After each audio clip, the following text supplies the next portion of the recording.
প্রথমে রশিদির কাছে আসবো, যে ভয়ঙ্কর একটা হুমকি।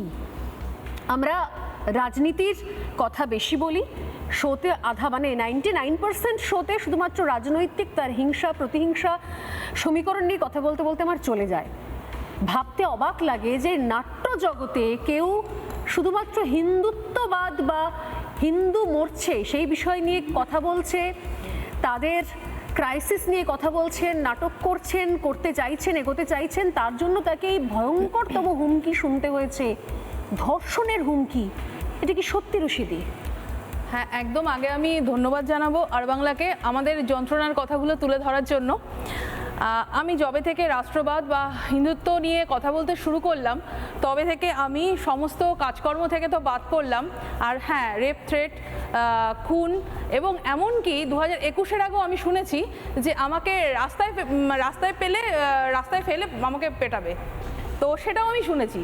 তো আমরা প্রতিনিয়ত কিন্তু না থেমে প্রতিবাদটা করে গেছি, কিন্তু এখন মানে বেশি হাসি পাচ্ছে। হ্যাঁ স্বর্ণালীদি, আপনি ঠিকই বলেছিলেন, মানে হাসিই পাচ্ছে যে যাদের থেকে এগুলো পেয়েছি। এবং সোশ্যাল মিডিয়াতে প্রতিনিয়ত আমরা সমানে, মানে আমি তো পেয়েই গেছি, মানে নানা রকম, মানে কি বলবো, বাজে ভাষায় কথা আর কি।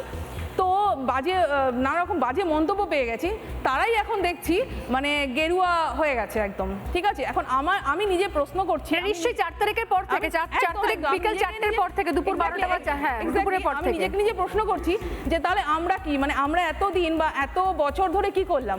অ্যাকচুয়ালি আমরা সবাই মানে বিচ্ছিন্নভাবে নিজেদের মতন কাজ করছিলাম।